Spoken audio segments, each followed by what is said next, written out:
എൻ്റെ പേര് മോഹൻദാസ് എം.ആർ. മങ്ങാടത്ത് ഹൗസന്നവണ്ട. ഞാൻ ഈ പൊതുമരാമത്ത് വകുപ്പിൽ നിന്ന് 2012 പെൻഷൻ പറ്റിയ ആളാണ്.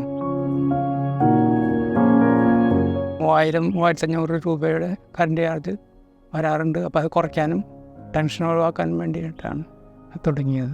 എൻ്റെ വീട്ടിൽ ഇപ്പോൾ 3 കിലോ വാട്ടിൻ്റെ യൂണിറ്റാണ് ഫിക്സ് ചെയ്തിരിക്കുന്നത്. 2022 ഏപ്രിലാണ് ഇൻസ്റ്റാൾ ചെയ്തത്. ഇലക്ട്രിക്കലായിട്ട് ഞങ്ങൾ AC ഉപയോഗിക്കുന്നുണ്ട്. ഫാൻ 4 ഫാൻ, ലൈറ്റുകൾ റെക്കമെൻഡ് ഞാൻ ചെയ്യാറുണ്ട്. കണ്ടിട്ട് വന്ന് നോക്കുക. ഭാവിയിൽ എല്ലാവരും ഉപയോഗിക്കേണ്ടതാണ് സോളാർ സിസ്റ്റം. നമുക്ക് നമ്മുടെ ജീവിതത്തിന് മാറ്റങ്ങളുണ്ടാക്കും. കറണ്ട് ചാർജിനെ പറ്റിയുള്ള ടെൻഷൻസ് ഒഴിവാക്കും. അതുകൊണ്ട് എല്ലാവരെയും ഇത് ഉപയോഗിക്കേണ്ടതാണെന്നാണ് എൻ്റെ അഭിപ്രായം.